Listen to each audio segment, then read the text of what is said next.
So, you own a motocross team. Yep. Did you ever think about owning an IndyCar team?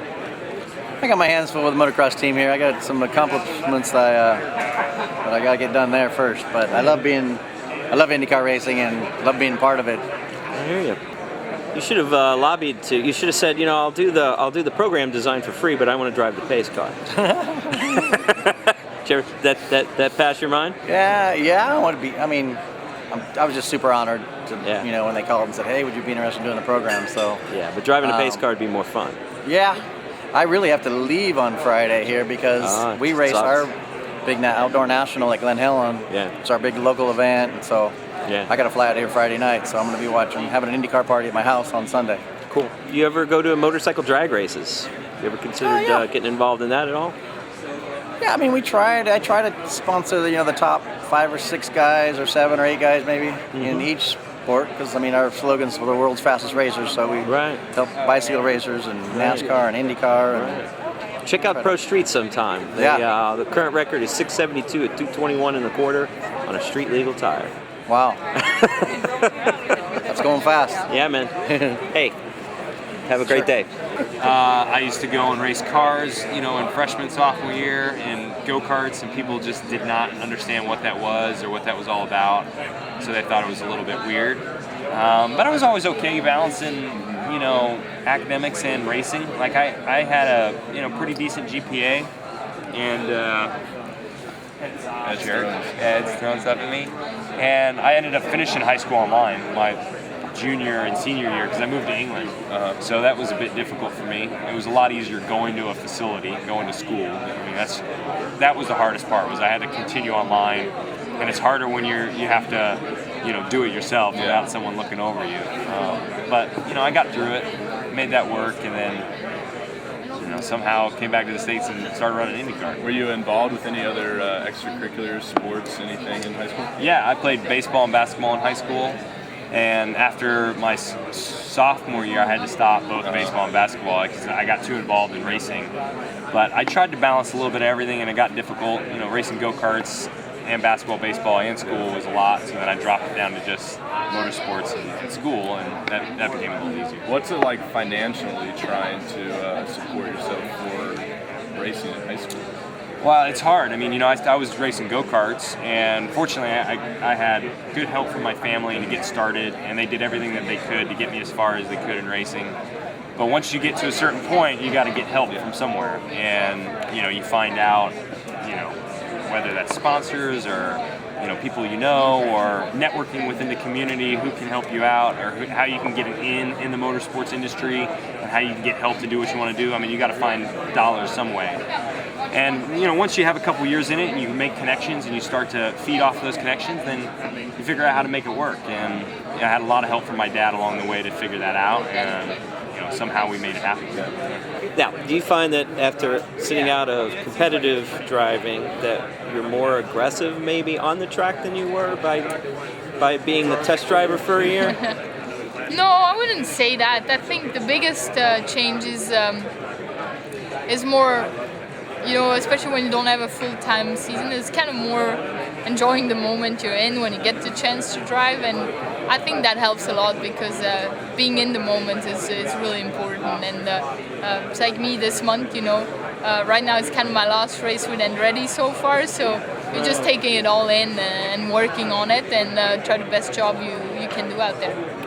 And how do you go about going after sponsors? You said you're doing it a bunch yourself. I mean, you make phone calls, you knock on doors, a little bit of both. Everything, it's calling people, knowing people, trying to meet people, and sometimes it works out fine, sometimes a little bit less, but it's part of the business nowadays, and it's a lot of work. But I think a lot of drivers are in the same situation. Of course. And the economic climate at home, is that good or bad? Does that help you? Does it have any relationship to what you're doing here? Well, no, it doesn't. It's always been difficult for Europeans to bring European sponsors to IndyCar. Working on it, but the biggest thing is the team. Is working hard on finding sponsorship over here. So I think that's important. Okay, well, good luck. Thank you. Thank you.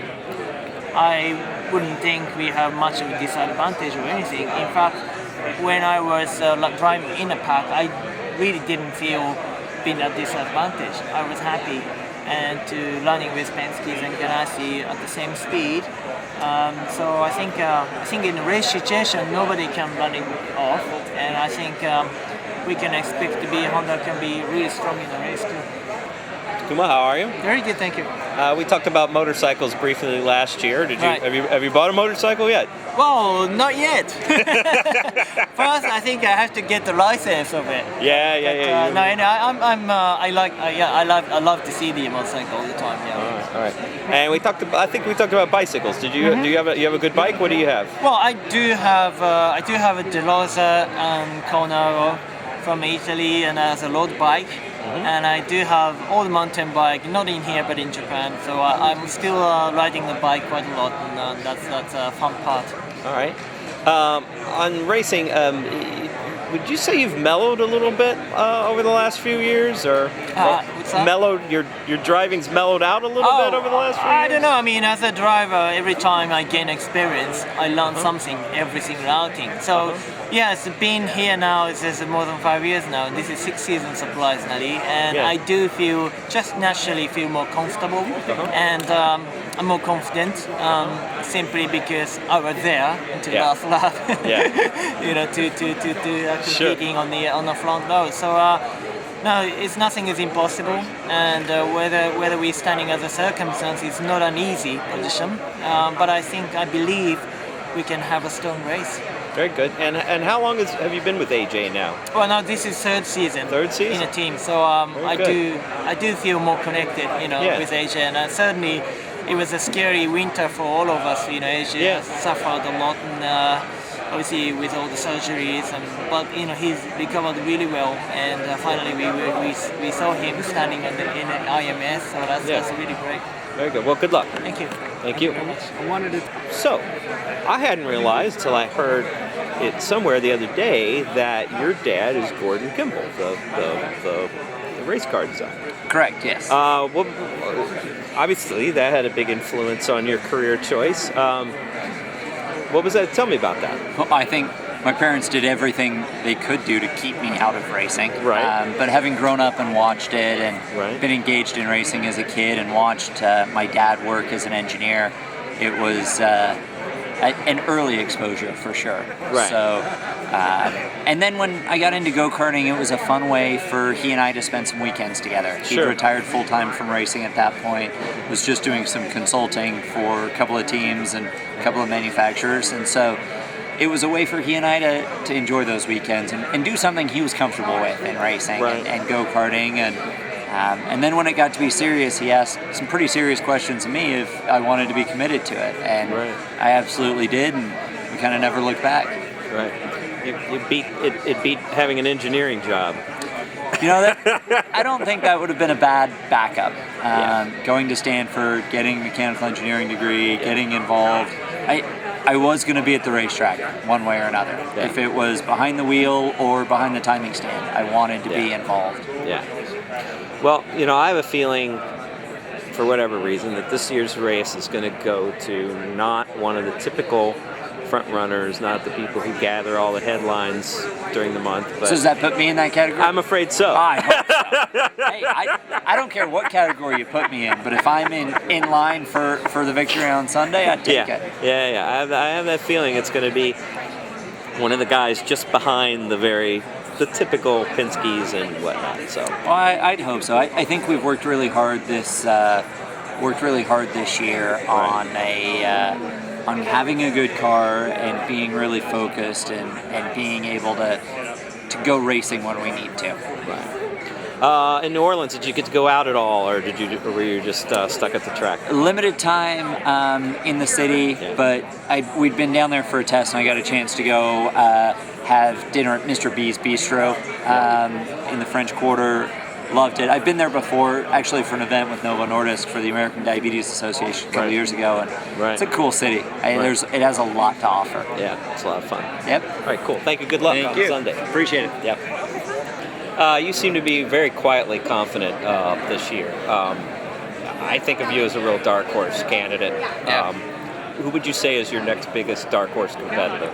Man, that's tough, I guess. I mean, it's a lot of the usual suspects up front, for sure. Right. So I think as far as guys that haven't won it, you're certainly looking at, Will being, up on the front row there. Ed, I think he's never a dark horse these days because he's regarded so highly, as a guy that can win the race. I think for us that are sort of coming at the last minute, Townsend's had, actually a heck of a last couple of weeks. I'm not really sure why, didn't have a great qual run, but has had a lot of speed. So, and the obvious other guy is Justin Wilson, that's not full time right now. The highest qualifying Andretti car, highest qualifying Honda. Yeah. So there's a few of us that hopefully we're all up there battling it out for the win. But I think we all definitely have a good shot at it. Sounds good. Well, good luck. Thanks, man. Thank you. Appreciate it.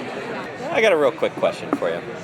You're kind of, because especially with the qualifying performance, you've kind of risen above the dark horse level this weekend. But if we still think of you as a dark horse, who would you say are your closest dark horse competitors on Sunday? Townsend Bell. Townsend's pretty quick, and he's someone you can't discount at this place. He's always there fighting and scrapping at the end. So he's the one I think of off the top of my head. Obviously, is a dark horse. Yeah. All right. Cool. Well, I'll leave you. Good luck. Thank you. Yeah, man.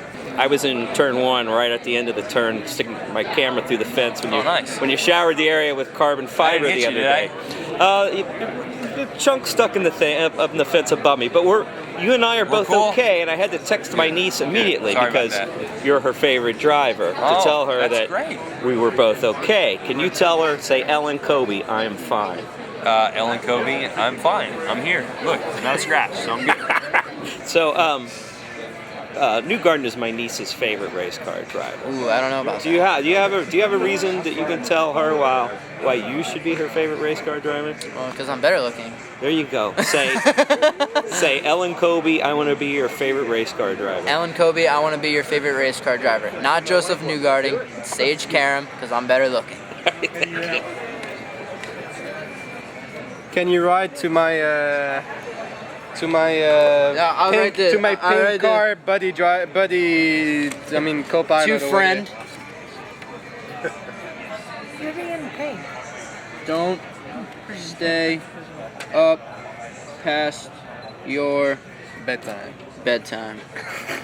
Thank you. That's a good advice. There you go, bud. You're gonna need all the sleep you can get for Sunday. Thank you. Oh wait. I know, right? How many you taking? 3, because Fiona wants one. I need 2. I like